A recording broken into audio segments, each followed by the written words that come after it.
Alhamdulillah, wassalatu wassalam ala Rasulillah wa ala alihi wa sahbihi ajma'een. Assalamu alaikum wa rahmatullahi wa barakatuh. If you see a young child running around in green, I apologize, that's my son. He has a very distinct laugh. You probably heard it right now. So if you hear him trying to come up here, don't be surprised. So Taj uncle, please don't mind and don't yell at my son. So to get started with today's event, inshallah, one of the things I wanted to speak about was the month of Dhul Hijjah that's coming up. And generally what we try to do in these family nights is that we try to engage with what is happening currently. So what that means is that if there's any social political issues, but also more so what is going on in the Islamic calendar. Because what happens in the Islamic calendar is that Allah subhanahu wa ta'ala, outside of this blessed month of Ramadan that we experienced a couple months ago, we also have to engage with Islam outside of the month of Ramadan. And it's not as easy as it is in this blessed month of Ramadan that passed. So what Allah subhanahu wa ta'ala has strategically done is that in the Islamic calendar, right before the year ends, Allah subhanahu wa ta'ala allows us to revive this spirit that we had over just about a month and a half ago, again, through the blessed days of Dhul Hijjah. And if you look at the calendar, it's very strategically put where you have Dhul Hijjah and then you have the new year, and we know the blessings in the first month of the Islamic calendar, and then you have the sacred months which are halfway through the Islamic calendar, and then again you have Ramadan, and so on and so forth. So you can imagine it like every quarter, there are these winds that Allah subhanahu wa ta'ala throws our ways. And for the person who's living through this, you have to catch these winds. You have to catch these moments of breeze, or these breezes that when they come, you don't want to miss it. And so Dhul Hijjah is coming up in about 15 days or so. And we know many, hopefully inshallah, many brothers and sisters that we know are going to Hajj, inshallah. Last year we had a handful of our brothers, mashallah, go, and from our sister side as well. And Hajj is ultimate. If you were to ask me, it is the ultimate sacrifice in Islam. There is, I think, nothing greater of a sacrifice than Hajj itself. If you look at Hajj, even before the concept of airplanes, when people used to go for Hajj, essentially, they would make sure all their debts were clear. They would have their wills written out, and they would set and embark on this mission of Hajj, because sometimes people didn't know if they were actually going to come back. So Hajj was like, okay, at this point in my life, I'm ready to meet Allah subhanahu wa ta'ala, if and when the time comes. And so Hajj, it requires a specific mentality in these days. But for us who are sitting here, and let's say you're not going to, you're not going for actual Hajj, then what should we do? And so one of the things that we know is that if we look at how Hajj was conceptualized over thousands of years, right? If you were to ask me which family Hajj started with, I would tell you it starts with the family of Ibrahim alayhi salam. And the reason I want to specifically go over his family relative to us being in family night is because Islam's, the identity of our faith is not just developed by us. Rather, it is, in order to manifest the highest forms of iman in our lives, it has to be done on a communal level. And that first level starts with our families. And one of the things that we have to establish first and foremost is the importance of women in Islam as well. And I'm not just saying this because there's like a lot of women in the back, and mashallah, you see there's usually more women than men during family night now, which is an important trend to understand, is because the role of women have always been really significant to the advent of Islam and to the progression of Allah subhanahu wa ta'ala's deen. When we look at the concept of Ibrahim alayhi salam's family first and foremost, right?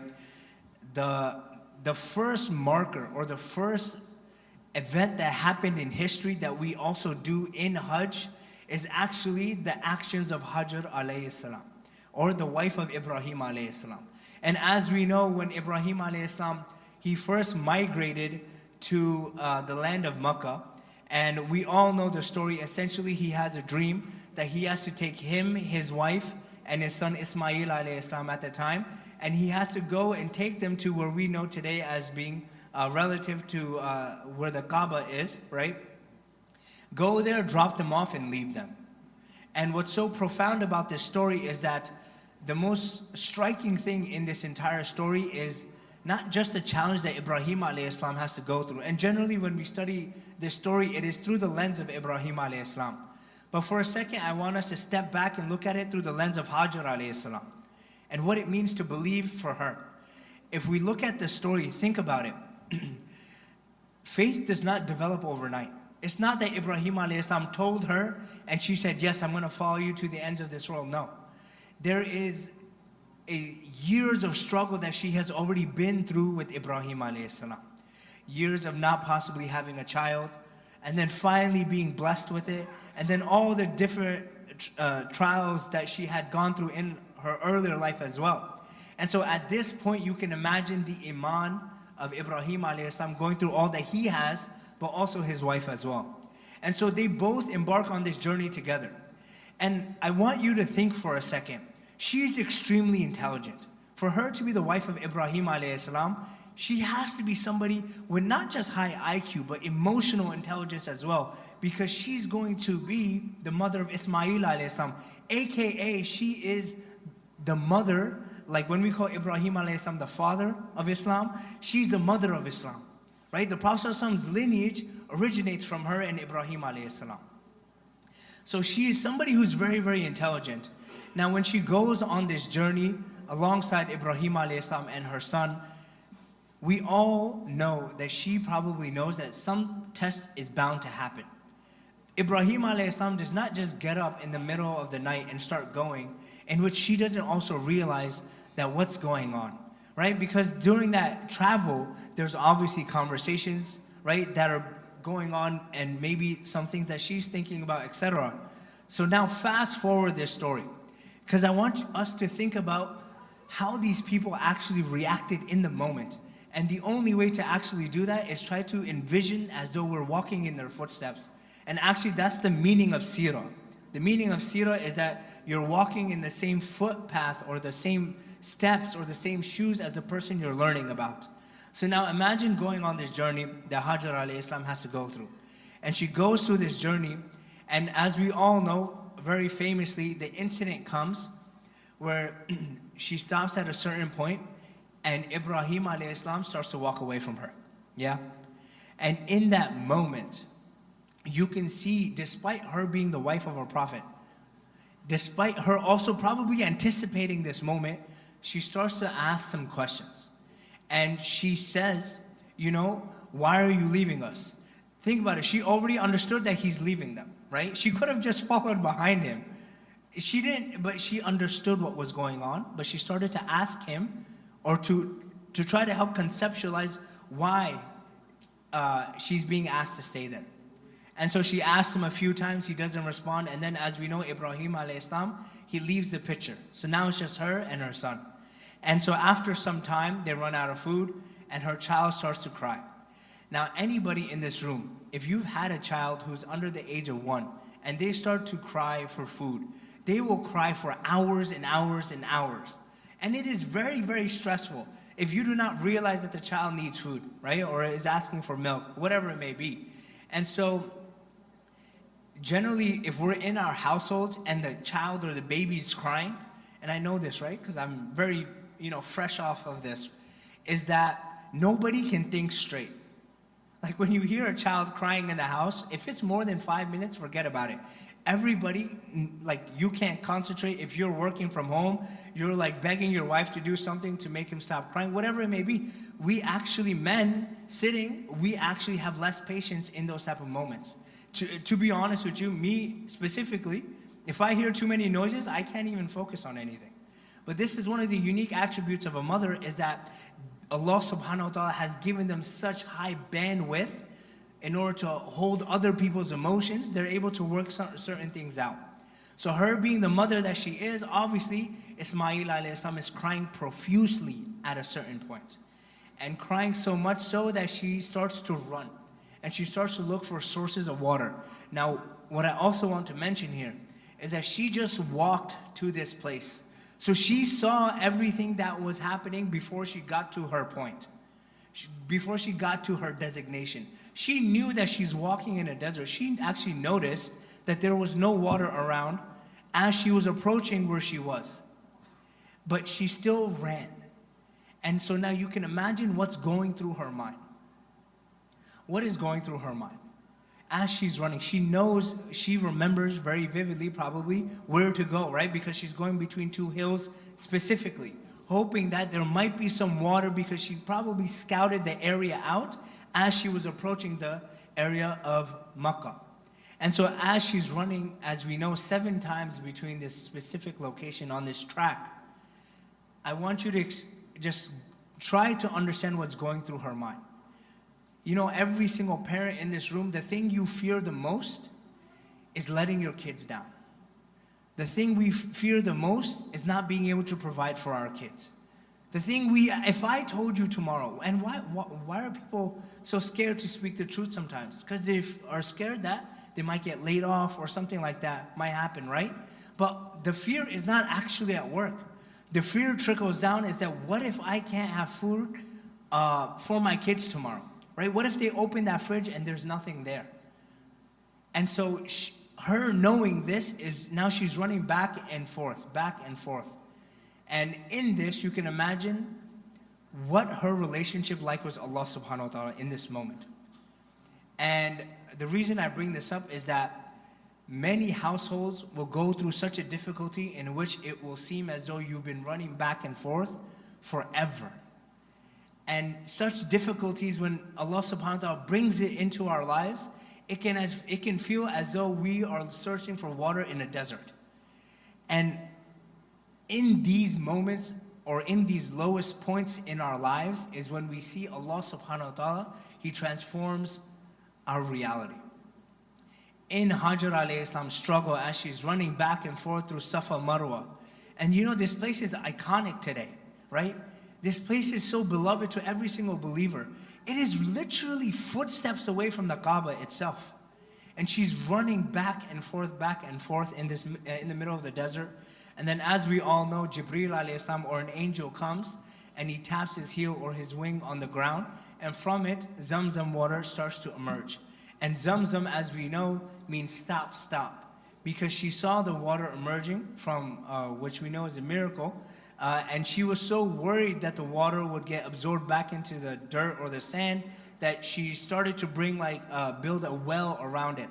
So the current day well that we have is actually the one that she built. Now, of course, they probably changed out the stones and they've done some construction over the years, but the original well was built by her and her actions.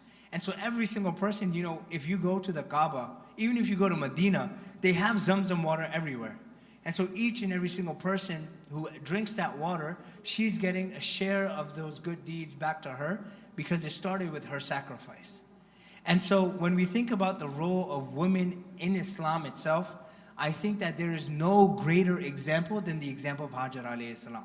If you're looking for an obvious, blatantly obvious example of how Allah has exonerated women in Islam, is that every single believer that says La ilaha illallah Muhammadur Rasulullah until the day of judgment, they all have to follow in her footsteps during the Hajj season, or even Umrah itself.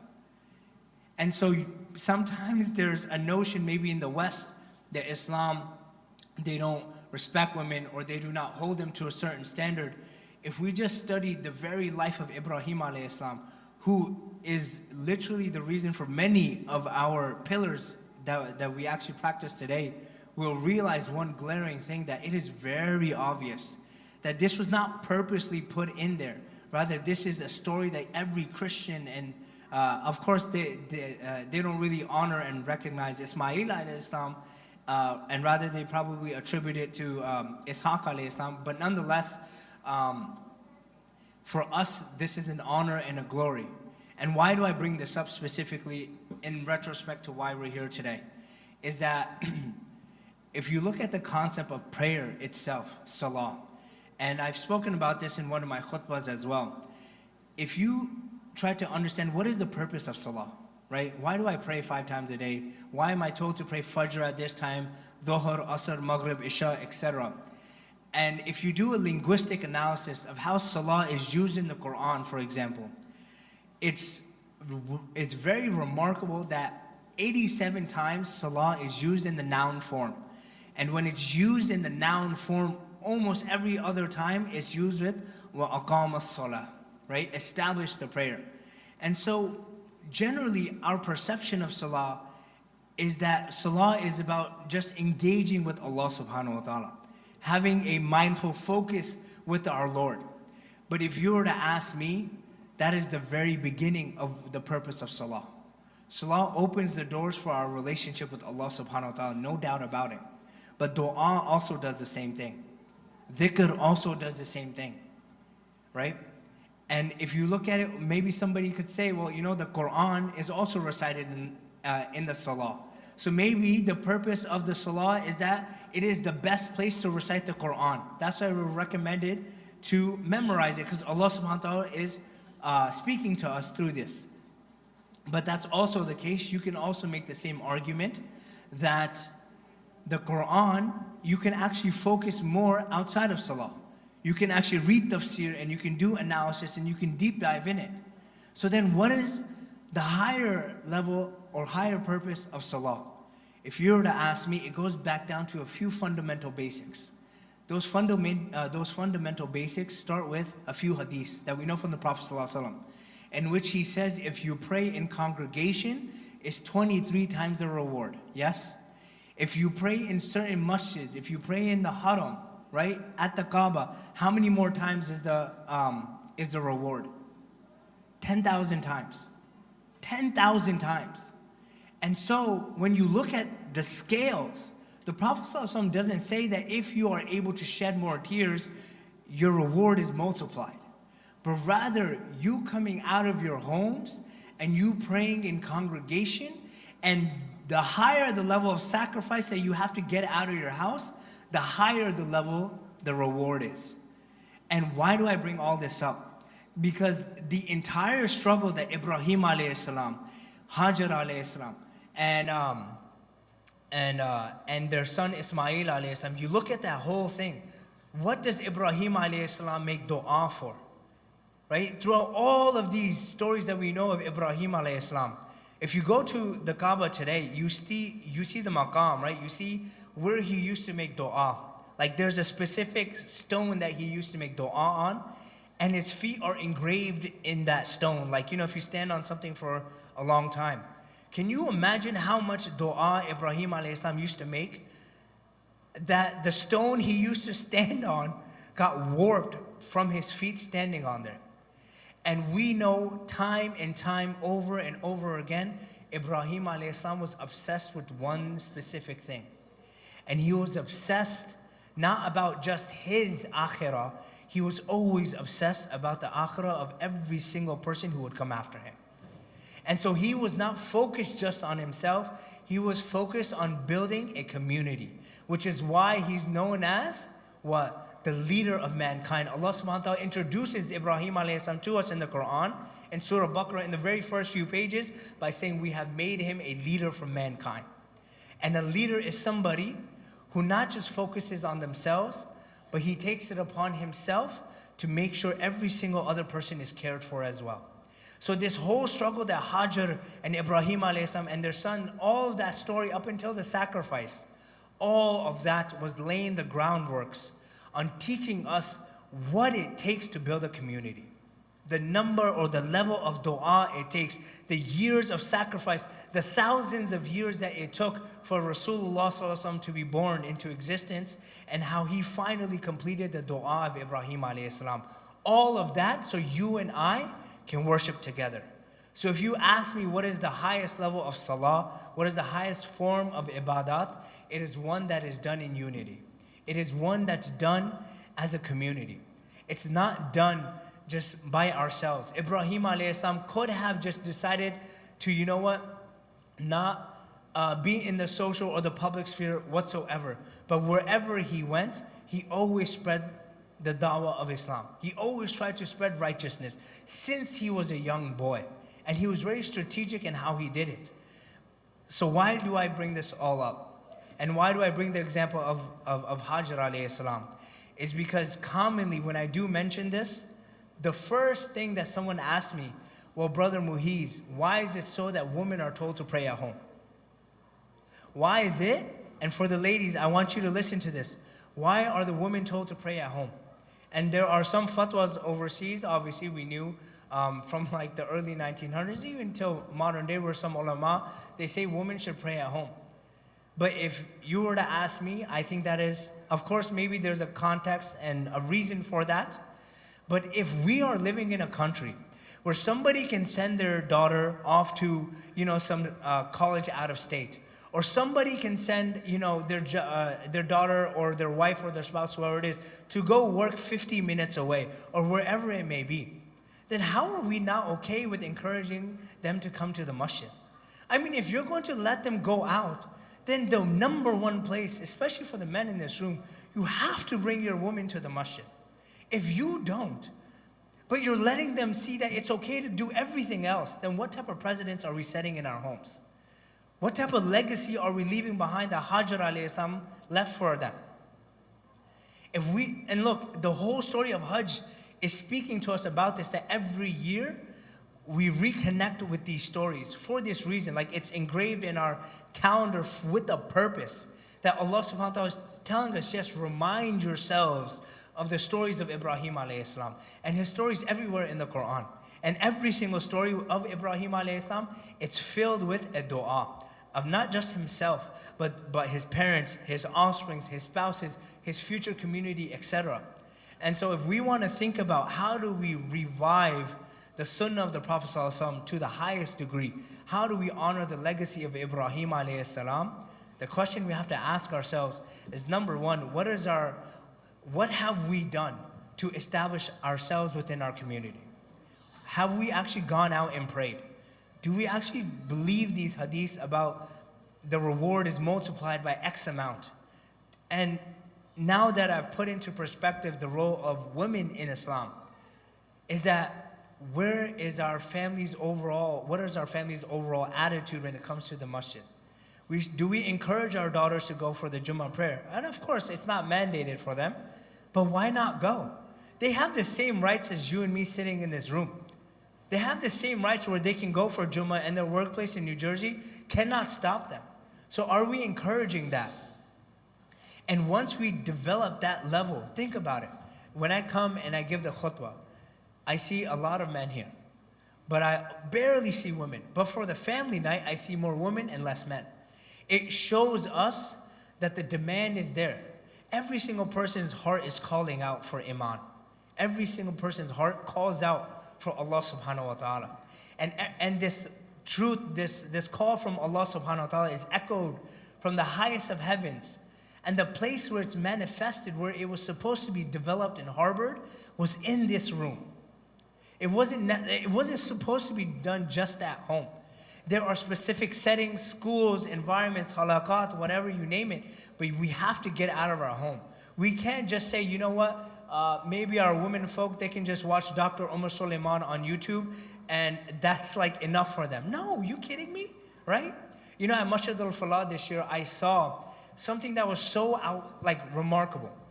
I went there and there was more women praying in Salat al-Taraweeh than there were men. There were so many more women that they had to give them a bigger portion of the musalla area than they had to do for the men.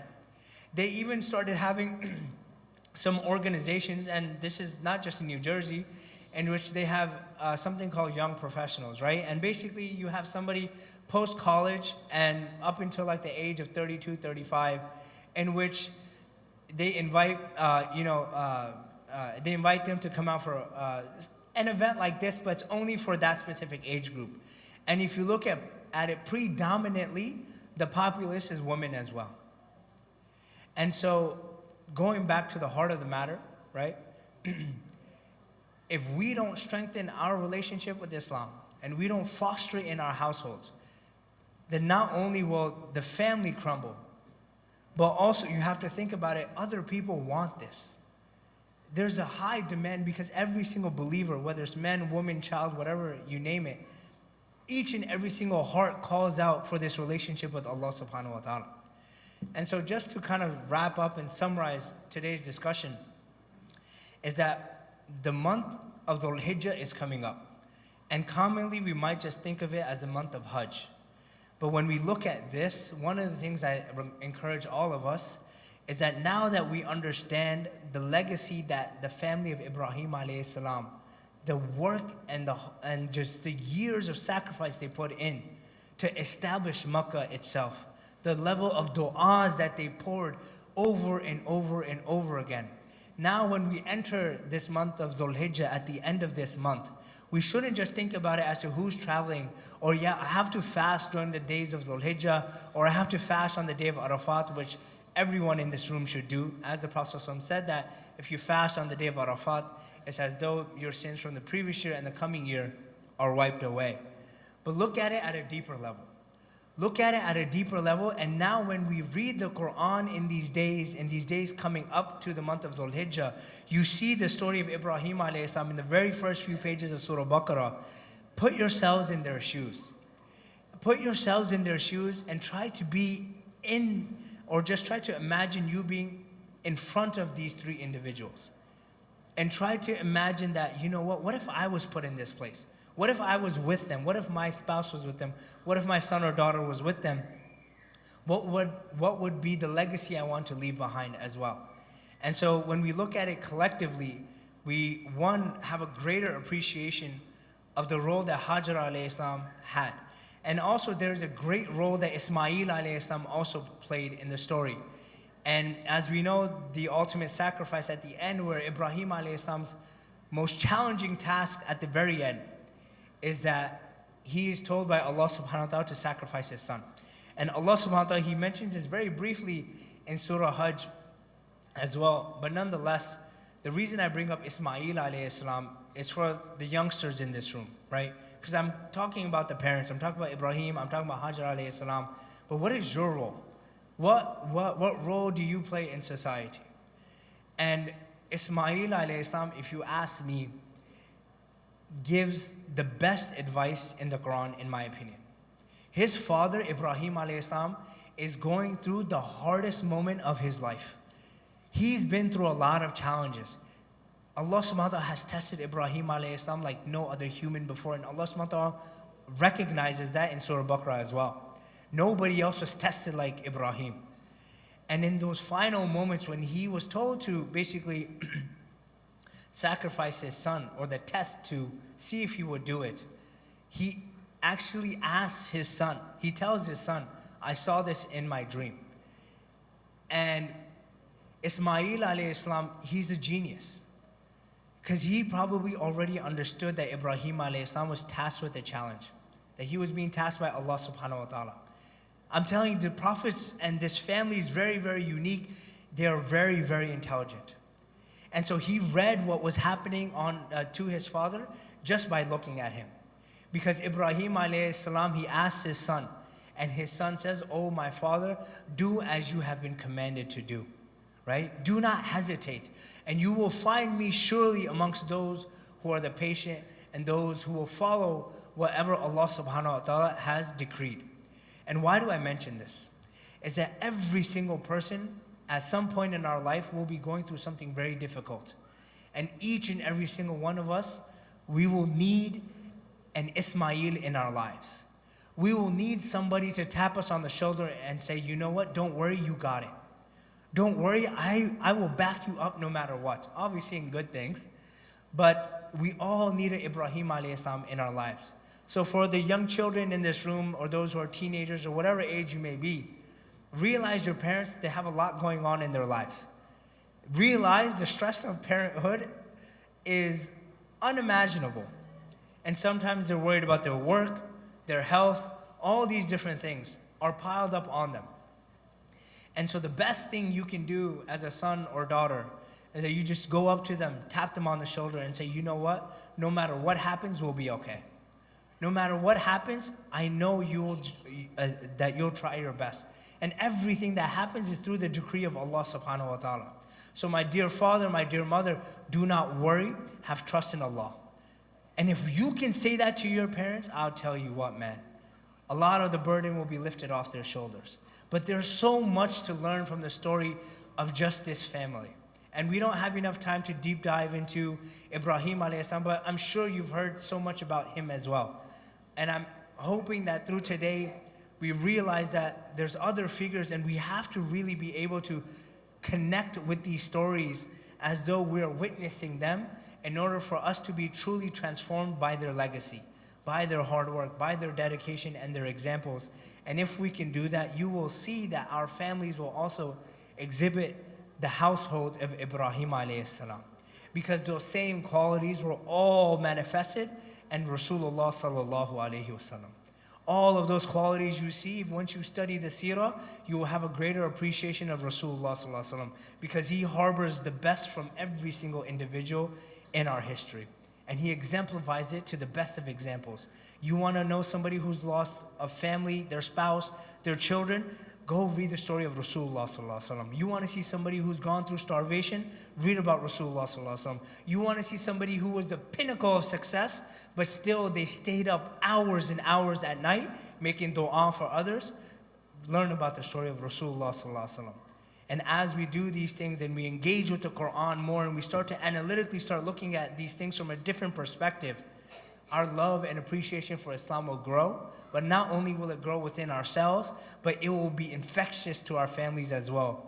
And that love, and you will see inshallah, the family night numbers will start to build and build, because the love of Allah being in just this house itself is a blessing for us. So we ask Allah subhanahu wa ta'ala to pardon us for any of our shortcomings. We ask Allah subhanahu wa ta'ala to instill the love of the Quran and the Sunnah of the Prophet sallallahu alaihi wasallam in our hearts and in the hearts of our spouses and our children. We ask Allah subhanahu wa ta'ala to allow us to make the best of these blessed days of Dhul Hijjah that are to come. We ask Allah subhanahu wa ta'ala to allow us to revitalize the love of fasting in our households during these blessed days. And we ask Allah subhanahu wa ta'ala, especially for our brothers and sisters who are traveling to Hajj this year, that Allah protects them, that Allah subhanahu wa ta'ala increases them in their patience and accepts from all of this and brings them back to us, inshallah. And lastly, we ask Allah subhanahu wa ta'ala to help our brothers and sisters in Kashmir, in Palestine, wherever you name it, Sudan, wherever there's persecution, that Allah subhanahu wa ta'ala eases their pain and sufferings and allows us all to be reunited in Jannatul Firdaus al-A'la with them as well. And lastly, I think we'll be doing the adhan right now. So Brother Zakaria will give the adhan. And then about 8:19 or so, we'll have Maghrib Salah, inshallah. And then we'll have dinner. Jazakallahu khairan. Assalamu alaikum.